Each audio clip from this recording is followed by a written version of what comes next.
Good morning, students. Now we are moving towards the second part of the surface chemistry lecture.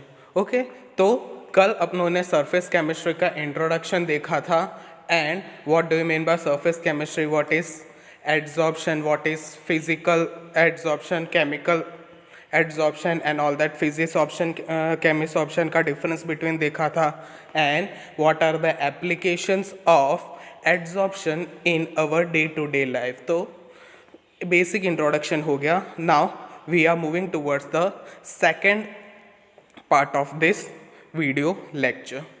तो उसमें first point जो है that is about catalyst. Now what do you mean by catalyst? A catalyst is a substance that increases the rate of the reaction by providing an alternate path of lower activation energy.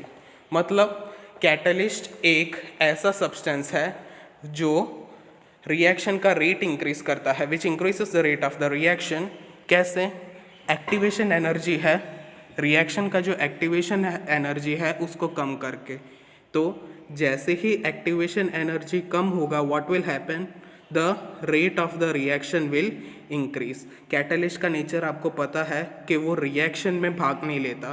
Catalyst does not take part in the reaction. लेकिन catalyst का काम क्या है? To increase the rate of the reaction. तो suppose अपनों ने catalyst starting में डाला हुआ है तो एंड पॉइंट में भी अपने को वो जो कैटलिस्ट है वो वापस मिल जाएगा. Since catalysts are not consumed in the reaction, very small quantities of catalyst are required to enhance a reaction rate. Catalyst जो है वो रिएक्शन में के प्रोग्रेस में भाग नहीं लेता, यानी कि रिएक्शन जो रिएक्टेंट्स है, सपोज सबस्ट्रेट फॉर्म्स प्रोडक्ट्स, तो सबस्ट्रेट में से प्रोडक्ट बनता है. ये जो कैटलिस्ट है वो रिएक्शन एज सच वो यूज़ नहीं हो रहा है. जितने कैटलिस्ट मैंने स्टार्टिंग में डाले उतने कैटलिस्ट मुझे लास्ट में वापस मिल रहा है. दैट मीन्स उसका जो अमाउंट है, कैटलिस्ट का जो अमाउंट है वो बहुत ही मिनिमम होगा. Okay, catalyst affects only the rate of reaction, that is kinetics. It changes neither the thermodynamics of the reaction nor the equilibrium composition. तो कैटलिस्ट जो है वो मेनली किस में आता है? केमिकल काइनेटिक्स में. थर्मोडायनेमिक्स या इक्विलिब्रियम कंपोजिशन में कैटलिस्ट का जिक्र ही नहीं होता, because it is not used. Mostly kinetics of the reaction is concerned with the catalyst. Okay, now what are the properties of catalyst? Catalyst का अपने को पता है कि catalyst are substances which do not take part in the reaction but increases the rate of reaction. Now what are the properties of catalyst? The activity of a catalyst depends upon the strength of chemisorption. Chemisorption जितना ज़्यादा होगा उतना catalyst का strength होगा. Okay, तो chemisorption means what? chemisorption means bonding हो रहा है एडसॉर्बेंट एंड एडसॉर्बेट के बीच में. ओके, तो ये बॉन्डिंग के लिए ज़्यादा एनर्जी चाहिए. कैटलिस्ट क्या करेगा? वो जो एनर्जी ऑफ एक्टिवेशन है उसको कम कर देगा ताकि रिएक्शन जो है वो ईजिली प्रोग्रेस हो. To be active, the surface of the catalyst should be extensively covered by the adsorbate, that is, the chemisorption should be strong. जब भी रिएक्शन प्रोसीड होता है तब कैटलिस्ट का जो सरफेस है, ओके, इसके surface of the catalyst should be covered with the adsorbate, जिसको एडसॉर्बेंट के ऊपर एडसॉर्ब होना है, that is एडसॉर्बेट.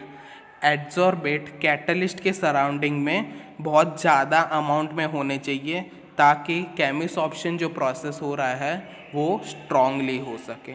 Okay, so however if the strength of the adsorbent adsorbate bond becomes too strong, then the activity of catalyst declines because other reactant molecules cannot react with the adsorbate or because the adsorbate molecules become immobilized at the surface. That means अगर एडसॉर्बेंट, मैंने बोला था कि एडसॉर्बेंट and एडसॉर्बेट के बीच में bond formation होता है, लेकिन अगर ये जो बॉन्ड फॉर्मेशन है वो ज़्यादा हो जाए, हद से भी ज़्यादा हो जाए, then also the rate of the reaction decreases.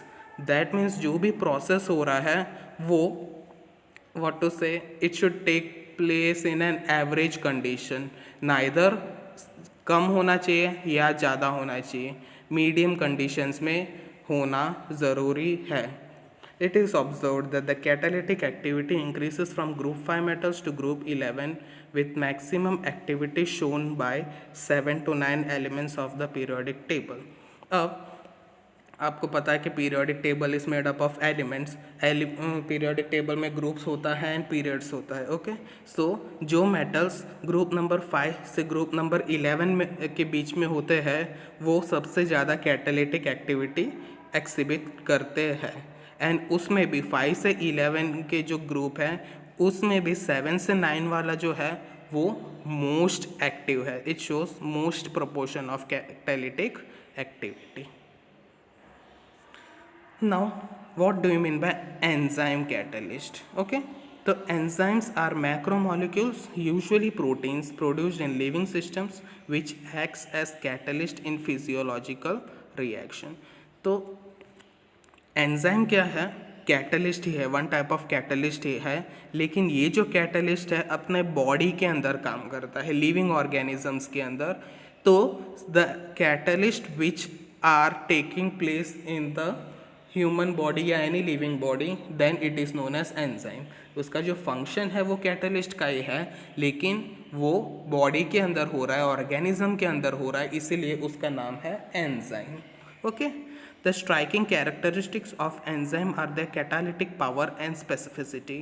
तो एंजाइम का मेन प्रॉपर्टी क्या है? उसका catalytic power and specificity. Specificity means एक जो एंजाइम है वो एक ही काम के लिए यूज़ होता है. सपोज एमाइलेज, एमाइलेज जो है it is use to convert the food. Okay, तो फूड को ब्रेक करने के लिए एमाइलेज यूज़ होता है. सेम वे दूसरे जो एंजाइम्स होते हैं, पेप्सिन है, ट्रिप्सिन है, ऑल दैट, उसके सब अलग अलग फंक्शंस है. एक एंजाइम जो है वो दूसरे काम में नहीं आता. It is specific as well as it is catalytic. That means वो रिएक्शन में यूज़ नहीं होता है. अगर स्टार्टिंग में वो डाला हुआ है एंजाइम तो लास्ट में एंजाइम वापस मिल जाता है. Enzymes have immense catalytic power. They accelerate reactions by factors of at least a million. Enzyme के पास ये जो कैटालिटिक पावर है वो सबसे ज़्यादा है. मैंने पहले ही बताया था कैटालिस्ट क्या करता है? रेट ऑफ द रिएक्शन बढ़ाता है. तो एक्सेलरेट, ये जो एंजाइम अपने यूज़ करते हैं तब रिएक्शन का जो रेट है वो कितना एक्सेलरेट होता है? It accelerates up to a million times. 1 million times faster reaction possible है with the use of enzyme. अगर मैं एंजाइम यूज़ नहीं करूँ तो सपोज वो 1 के स्पीड में चलेगा, देन अगर मैं एंजाइम यूज़ करूँ तो वो 1 मिलियन के स्पीड में चलेगा. ओके, तो सिर्फ ये जो एंजाइम मैं डाल रहा हूँ वो मुझे लास्ट में वापस ही मिल रहा है, तो एज सच मेरा कोई कॉस्ट भी नहीं हो रहा. इजंट इट कैटलिस्ट हो या वॉटएवर, जो भी मैंने डाला हुआ है स्टार्टिंग में वो एंड में मुझे वापस भी मिल रहा है. लेकिन उसके वजह से मेरा जो टाइम है, रिएक्शन टाइम, वो 1 मिलियन टाइम्स फास्ट हो सकता है. तो यू कैन नो कि ये जो कैटलिस्ट है वो इंडस्ट्री में कितना यूज़फुल है. ओके, तो जो industry is mainly concern with profit, and अगर आप उसको कम टाइम में ज़्यादा प्रोडक्ट दे रहे हो तो ऑब्वियसली वो प्रॉफिट है वो कंपनी के लिए. ओके, तो most reactions in the living system do not occur at perceptible rates in the absence of enzyme. Enzyme के एब्सेंस में कई सारे ऐसे रिएक्शंस है जो हमारे बॉडी में पॉसिबल है ही नहीं. तब अपने को यानी कि that is the condition known as disease. Disease means what? कोई नॉर्मल फंक्शन नहीं हो रहा अपने बॉडी में. Okay, a simple reaction like hydration of CO2 is catalysed by the enzyme carbonic anhydrase. अभी अपने बॉडी में CO2 है, उसका हाइड्रेशन करना है. ओके, तो टू फॉर्म HCO3. तो ये जो रिएक्शन है वो उसको कैटलिस्ट कैसे करते हैं? With the name of the enzyme carbonic anhydrase. तो ये हो गया कैटालिटिक एक्टिविटी. अब स्पेसिफिसिटी का मतलब क्या है? CO2 का हाइड्रेशन जब भी होगा तभी ये कार्बोनिक एनहाइड्राइज यूज होगा. This enzyme is only for the hydration of CO2 to form HCO3. और कोई अदर रिएक्शन में ये एंजाइम काम नहीं करेगा. That is the meaning of specificity. That means enzymes are specific in nature. Okay, the transfer of CO2 from tissues into the blood and then to the alveolar air would be very slow in absence of this enzyme. Okay, अब अपने body में CO2 transfer होता है कहाँ से? Tissues में से blood में, ब्लड में से फिर एल्वियोलर एयर में. Alveolar air means the air inside the lungs. Okay, तो अपने बॉडी में ब्लड में जो CO2 बॉडी में जो CO2 प्रोड्यूस होता है टिश्यूज़ में, वो पहले कहाँ पे जाता है? ब्लड में. ब्लड में से वो कहाँ पे जाता है? लंग्स में, और लंग्स में से अपने बॉडी से बाहर निकलता है. अब ये जो प्रोसेस है वो जल्दी होना चाहिए, isn't it? Because carbon dioxide जो है वो अपने बॉडी में ज़्यादा देर नहीं रुकना चाहिए. ओके, तो ये जो प्रोसेस है वो कौन सा एंजाइम कैटालाइज करता है? कार्बोनिक एनहाइड्राइज. अगर अपने बॉडी में कार्बोनिक एनहाइड्राइज एंजाइम की कमी हो, then what will happen? CO2 जो है वो टिश्यूज़ में से ब्लड में आने के लिए टाइम लगेगा, ब्लड में से लंग्स में आने में टाइम लगेगा. इतना टाइम वो बॉडी में ही रहेगा CO2. Then what will happen? It is harmful to our body itself, as you all know. The enzyme can hydrate 10 raised to 5 molecules of CO2 per second, which is 10 raised to 7 times faster than unanalyzed one. अब ये जो है वो enzyme का speed दिखाता है. That means 10 raised to 5 molecules of CO2. आप देख सकते हो कि इसका जो नंबरिंग है 10 raised to 5 means you can see how much it is 1 lakh के अराउंड. ओके, तो 1 lakh मॉलिक्यूल्स ऑफ CO2 वो हाइड्रेट कर सकता है. ओके, अब अगर ये एंजाइम मैं यूज़ ना करूँ, okay, then what will happen? 10 raised to 7 times slow हो जाएगा रिएक्शन. अगर मैं एंजाइम यूज़ कर रहा हूँ ये सिंपल रिएक्शन में हाइड्रेशन ऑफ CO2 का, then it is taking place in any reaction. But जैसे ही मैं एंजाइम डालूँ उसमें तो उसका स्पीड कितना बढ़ेगा? 10 raised to 7 टाइम्स फास्टर.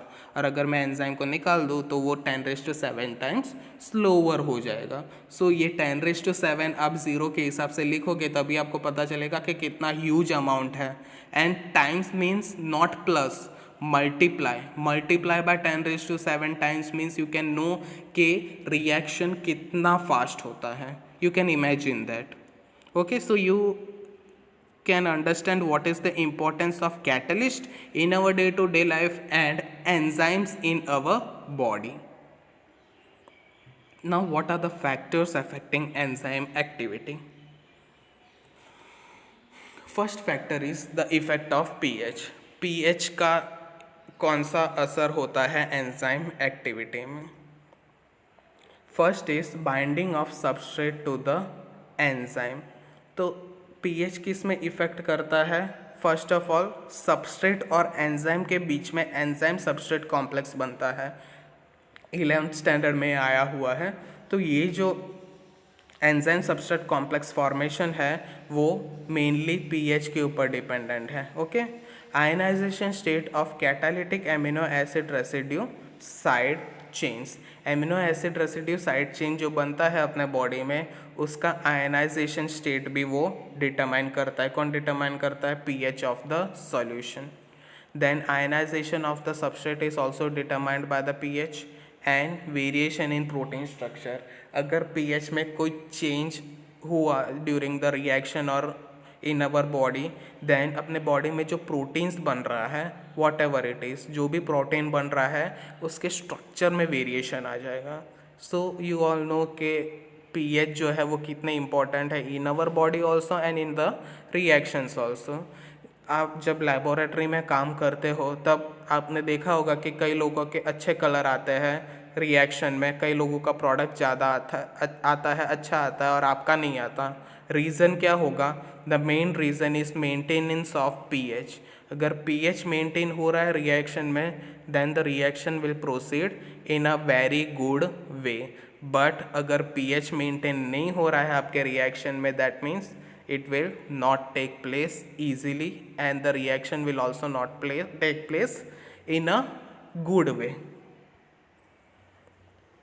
अब ये जो एंजाइम सबस्ट्रेट जो कॉम्प्लेक्स है वो कौन से मॉडल से बन सकता है? First is lock and key model. Lock and key model का मतलब क्या है? What do mean by lock and की? आप जो डोर पे ताला लगाते हो, ओके, एक जो की है वो एक लॉक के लिए होता है, key is specific for the lock. अगर वही की कोई दूसरे लॉक पे लगाया जाए then it will not open, that is also known as lock and key model. The active site exists preformed in the enzyme prior to interaction with the substrate. अब first जो figure है उसमें आप देख सकते हो कि एंजाइम क्रीम कलर का है एंड सबस्ट्रेट ग्रीन कलर का है। Okay, so enzyme and substrate के बीच में जो इंटरेक्शन हो रहा है, यू कैन सी कि सबस्ट्रेट के अंदर जितने होल्स है वैसा ही हुड एंजाइम में है, एंड सबस्ट्रेट में जो हुड है वैसा ही होल एंजाइम में है। दैट मीन्स यू कैन सी कि वो लॉक एंड की तरह है। सपोज एंजाइम को आप एक लॉक के तरह गिनो then substrate becomes the key. तो जैसे ही वो की और substrate will enter into the lock, it will fit inside. Okay, तो फिट हो गया। सेकंड में क्या बनेगा? Enzyme substrate complex. अब एंजाइम सबस्ट्रेट कॉम्प्लेक्स बन गया, अब सबस्ट्रेट का क्या हो रहा है? ब्रेकिंग। ओके, तो ब्रेकिंग हो जाएगा एंजाइम के साथ में रह के, एंड एंजाइम अपने आप बाहर निकल जाएगा एंड प्रोडक्ट्स बनेगा। सो सबस्ट्रेट में से प्रोडक्ट बन जाएगा। अगर एंजाइम यूज़ नहीं करोगे तो भी प्रोडक्ट तो बन ही जाएगा, लेकिन ये जो रेट ऑफ रिएक्शन है वो स्लो हो जाएगा।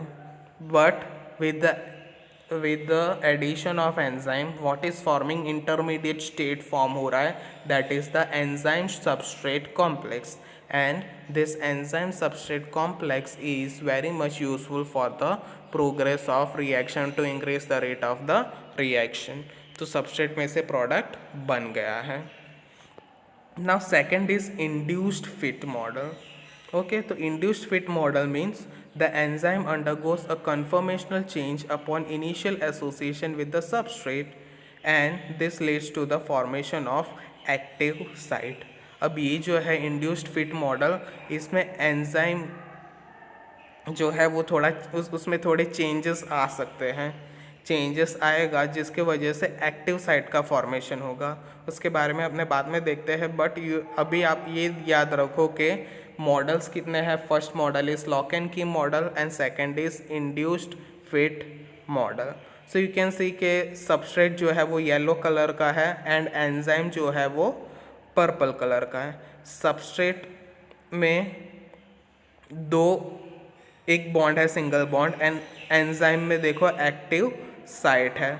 सबस्ट्रेट में sucrose consist of glucose and fructose bonded together. तो मैंने यहाँ पे सबस्ट्रेट क्या लिया हुआ है? सुक्रोज। ओके, जिसमें ग्लूकोज एंड फ्रुक्टोज के बीच में बॉन्डिंग हुआ है। अब ये जो सुक्रोज है वो एंजाइम के साथ बॉन्ड बनाएगा and it will form enzyme substrate complex. Okay, the binding of the substrate and enzyme places stress on the glucose fructose bond and the bond breaks. ये जो सुक्रोज है वो एंजाइम के ऊपर चिपक गया। ओके, जैसे ही वो चिपका, एक्टिव साइट पे चिपका हुआ है, एंजाइम सबस्ट्रेट कॉम्प्लेक्स के फॉर्मेशन के वजह से क्या हो रहा है, ये जो बॉन्ड है इसके बीच में, ग्लूकोज एंड फ्रक्टोज के बीच में, वो टूट जाता है एंड प्रोडक्ट्स बनते हैं विच आर इंडिविजुअल। सुक्रोज में क्या प्रेजेंट है? ग्लूकोज एंड फ्रक्टोज, उन दोनों के बीच में बॉन्ड है। अपने को दोनों को अलग करना हो तो ये जो बॉन्ड है वो तोड़ना होगा। अब ये जो बॉन्ड तोड़ने का काम है वो कौन करता है? ये एंजाइम। एंजाइम के ऊपर क्या है? Active site. एक्टिव साइट की वजह से ये जो सबस्ट्रेट है sucrose, in this case sucrose enzyme के ऊपर आ जाता है। एंजाइम के ऊपर आने की वजह से क्या होगा? एंजाइम के एक्टिव साइट के वजह से सुक्रोज में जो बॉन्ड है ग्लूकोज एंड फ्रक्टोज के बीच में वो टूट जाता है, एंड टूटने के बाद वो एंजाइम से अलग हो जाता है एंड मुझे लास्ट में प्रोडक्ट ग्लूकोज एंड फ्रक्टोज मिल जाता है। Identification and characterisation of active site. अभी इंड्यूस्ड फिट मॉडल में अपने देखा कि एंजाइम में एक्टिव साइट होता है। अब मुझे पता लगाना है कि एक्टिव साइट है कि नहीं। तो आइडेंटिफाई कैसे कर सकते हैं? On the basis of structure. Structure के हिसाब से अपने को पता चल सकता है कि एंजाइम में एक्टिव साइट है कि नहीं। तो size, shape, charge, on the basis of size also, shape also, charge also I can identify कि एक्टिव साइट इज प्रेजेंट और नॉट। या on the basis of composition also I can identify amino acid involve in binding and catalysis. तो first जो है structure के basis पे भी मुझे पता चल सकता है कि मेरे एंजाइम में एक्टिव साइट है कि नहीं, या कंपोजिशन के मदद से, दैट मीन्स मेरा जो एंजाइम है वो किससे बना हुआ है, उसके बेसिस पे भी मुझे पता लग सकता है कि इसमें एक्टिव साइट हो सकते हैं या नहीं।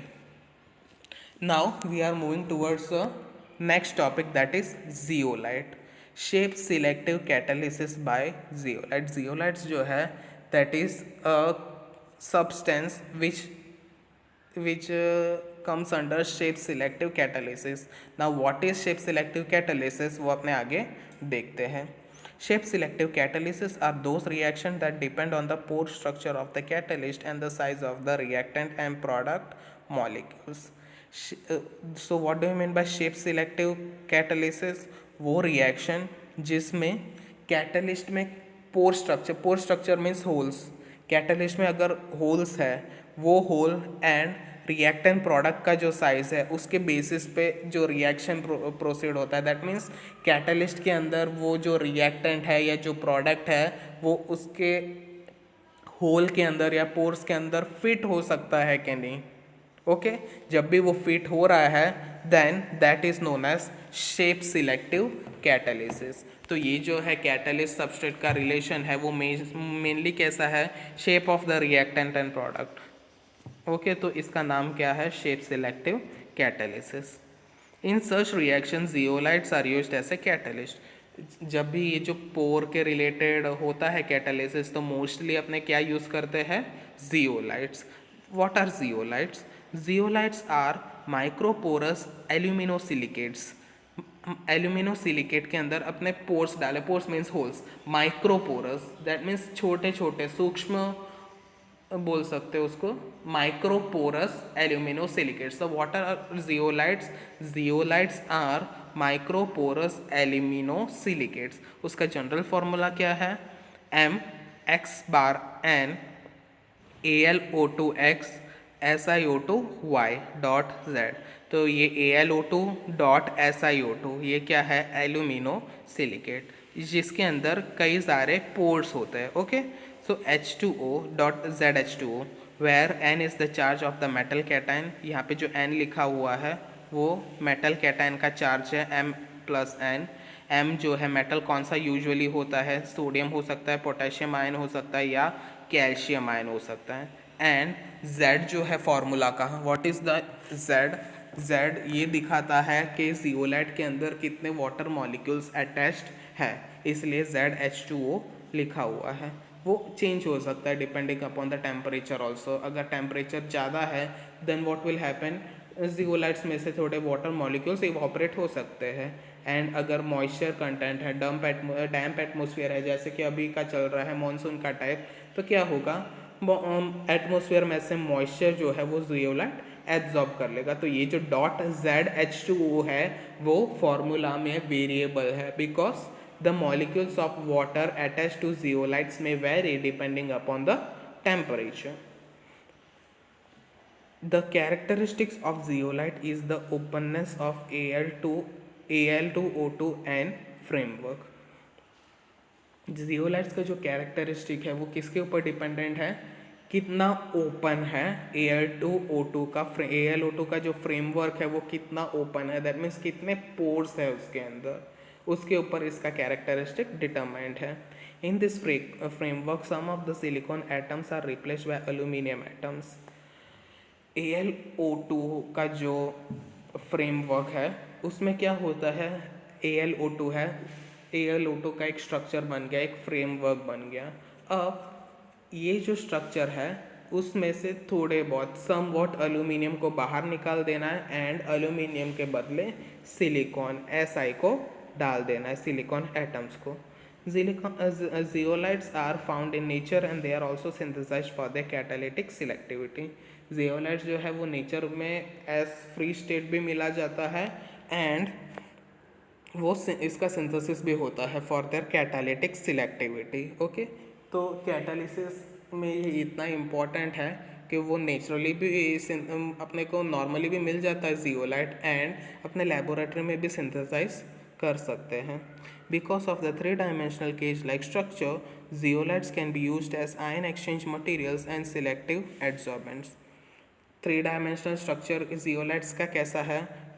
केज लाइक स्ट्रक्चर है. That means you can say के फ्यूलरिन्स अगर आपने देखा होगा, ओके, तो it is a cage like structure. वैसे ही स्ट्रक्चर होता है जियोलाइट्स का. तो zeolite is mainly used as an ion exchange material. See you can see the cage, कैसे केज बनाता है जियोलाइट. ओके, तो ये देखो कि कितना पोरस है. एक केज के बीच में जो होल दिख रहे हैं उसके अंदर रिएक्टेंट अटैच हो जाता है, फिर रिएक्शन होता है, उसके बाद प्रोडक्ट उसमें से बाहर निकल जाता है. Zeolites as ion exchange materials have been replaced by synthetic cationic and anionic exchange resin, but their use as selective adsorbents for gases or liquid is extensive. Zeolite का मेन फंक्शन क्या है? It is used as an ion exchange material. लेकिन अब क्या है, नए नए contribution आया है साइंस में. तो अभी सॉलिड का जो एक्सचेंज होता है आयन एक्सचेंज, तो वो mostly cationic and anionic exchange resin से होता है. जियोलाइट्स अभी यूज़ नहीं होता है as such for the solid substances, but liquid and gases के लिए अभी भी जियोलाइट का ही यूज़ होता है. The zeolite act as molecular sieve for the reactants.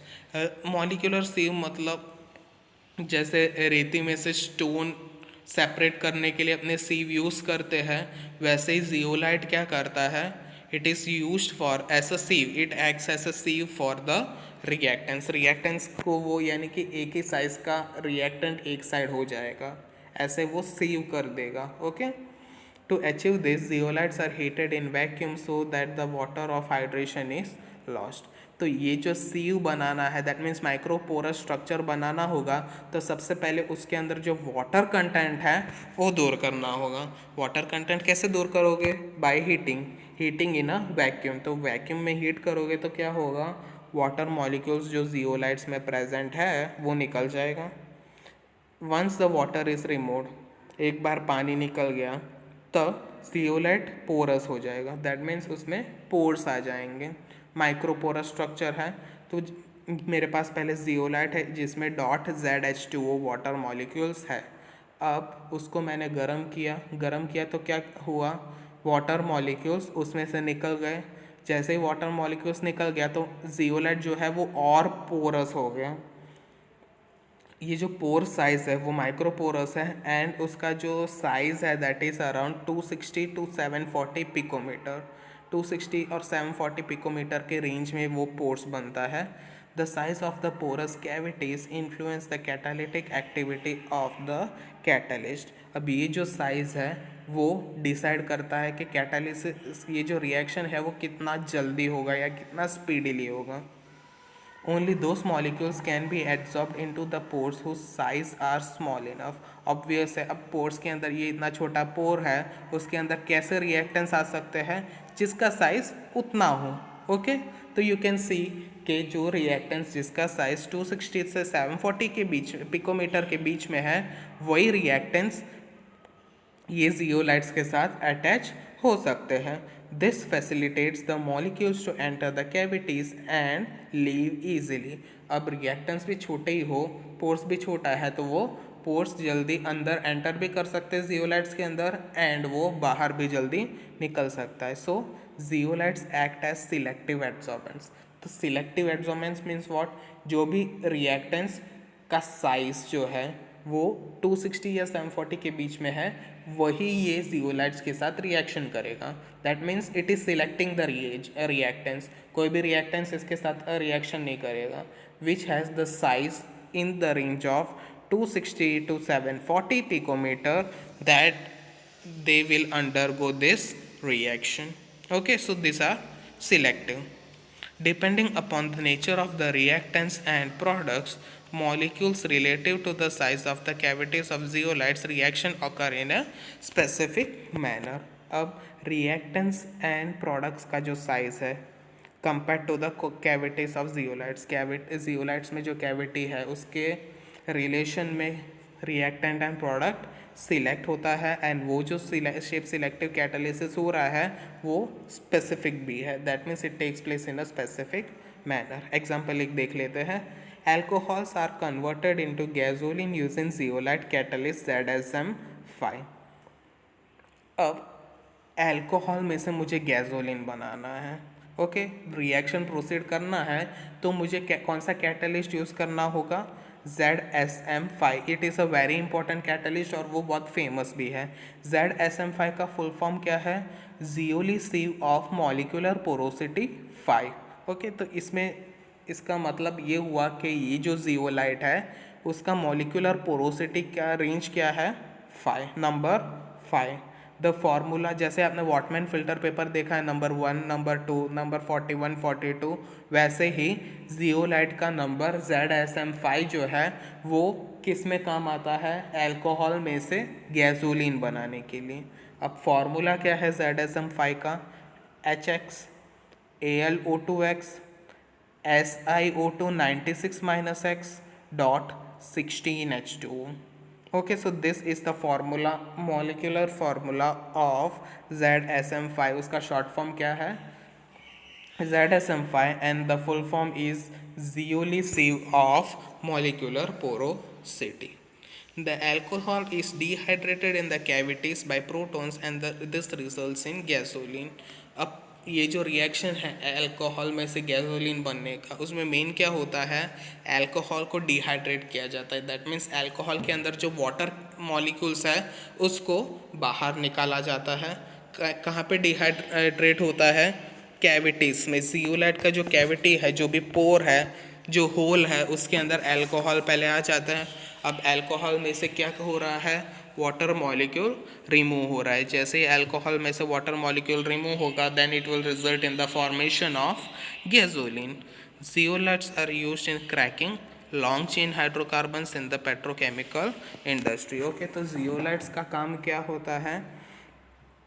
Petrochemical industry में जो लॉन्ग चेन हाइड्रोकार्बन बन रहा है, ये थोड़ा डीप में है, आपको डिटेल में मैं नहीं समझा रहा हूँ, बस इतना समझ लो कि जो मेन कंपोनेंट है जो बल्क में बन रहा है उसको ब्रेक डाउन करके अलग अलग कंपोनेंट्स में कन्वर्ट करने के लिए, गैसोलीन हो, पेट्रोल हो, केरोसिन हो, उसमें कन्वर्ट करने के लिए what is mainly used? Zeolite is mainly used in petrochemical industries. Now what is ZSM5 catalyst? उसके बारे में थोड़ा देख लेते हैं. It is the abbreviation for zeolite Socony mobile number 5. ZSM का फुल फॉर्म क्या है? Zeolite Socony mobile number 5. It was first synthesized by Mobil company in 1972. सबसे पहले सिंथेसाइज जियोलाइट का जो सिंथेसिस हुआ है वो किसने किया है? 1972 में मोबिल कंपनी ने.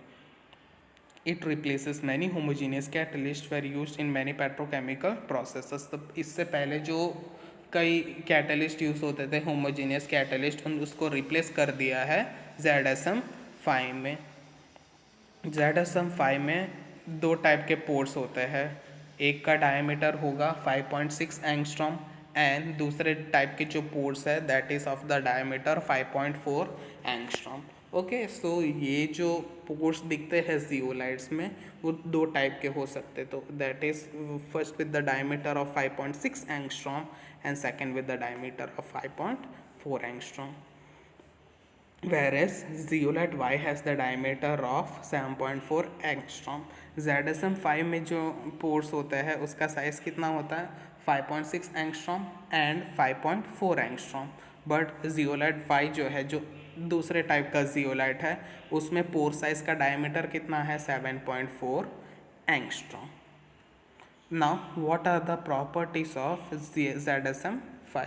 इसका थोड़ा प्रॉपर्टीज देख लेते हैं. The ZSM5 zeolite catalyst is used in petrochemical industry for hydrocarbon interconversion. तो interconversion of alcohol to gasoline, alcohol में से गैसोलीन बनाना हो तब वो जियोलाइट ZSM5 कैटलिस्ट यूज़ होता है. ZSM5 zeolite is a highly porous aluminosilicate with a high silica/aluminium ratio. Zeolite ZSM5 जो है वो किससे बना हुआ है?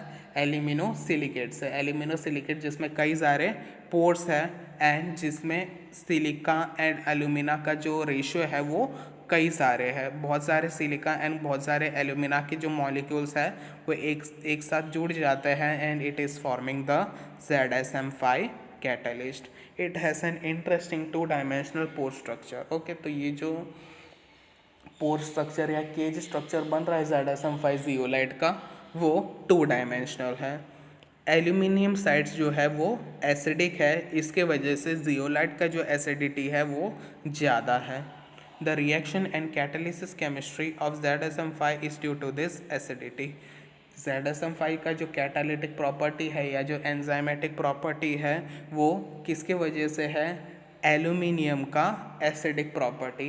एल्यूमिनियम साइड्स एसिडिक है जिसकी वजह से जियोलाइट भी acidic, it also becomes highly acidic. और ये जो एसिडिटी है जियोलाइट का यही कैटालिटिक प्रॉपर्टी में काम आता है. You can see the structure of ZSM5, 2-dimensional structure of zeolites. Okay, so this is all about zeolite and the surface chemistry lectures we have seen. तो catalysis के बारे में अपनों ने पहले पढ़ा. ओके, उसके बाद उन्होंने देखा कि एंजाइम एंड कैटलिस्ट क्या है. कैटलिस्ट जो है वो रिएक्शन, जो नॉर्मल रिएक्शन होता है इंडस्ट्री में वो कैटलिस्ट यूज़ होता है. अगर वही सेम रिएक्शन अपने बॉडी में हो रहा है देन तब जो कैटलिस्ट यूज़ हो रहा है that is known as enzyme. फिर अपनों ने देखा कि enzymes are specific and it increases the rate of reaction. कितना इंक्रीज हो रहा है, रेट में कितना डिफरेंस आ रहा है, वो सब अपनों ने देखा. फिर एक एग्जांपल लिया जियोलाइट का कि व्हाट इज़ जियोलाइट, जियोलाइट का स्ट्रक्चर क्या है, उसकी कंपोजिशन क्या है एंड ऑल दैट. एंड उसके बारे में जियोलाइट्स के बारे में थोड़ा डिटेल में कर लिया. ये सब जो क्या है कि एक्स्ट्रा टॉपिक्स है जो आपके कोर्स में अभी नहीं है, बट सी ओनली कोर्स से आपको ऐसे ही डिग्री की तो ज़रूरत नहीं है. You want to go to the industry या एनी अदर फील्ड, तो वहाँ पे इंटरव्यूज़ में मोस्टली जो केमिस्ट्री के क्वेश्चंस आते हैं वो आपके बुक में से नहीं होगा. थोड़ा बहुत बाहर का नॉलेज भी आपको होना चाहिए, otherwise you will sit blank with the other candidates. तो जो भी कैंडिडेट्स आए हुए हैं इंटरव्यू में वो they are all having the same degree. तो वो लोग कैसे, जो इंटरव्यू में बैठे हुए वो कैसे चूज़ करेंगे? जो कैंडिडेट के पास एक्स्ट्रा नॉलेज है, बुक नॉलेज, जो बुकिश नॉलेज है जो आपके कोर्स में है वो नॉलेज से ज़्यादा एक्स्ट्रा नॉलेज अगर आपके पास है तो ऑब्वियसली कंपनी जो है वो आपको ही सिलेक्ट करेगी.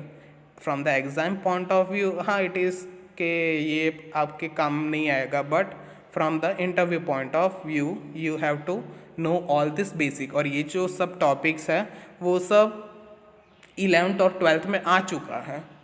ओके, तो all this you should take into consideration. See in the next lecture.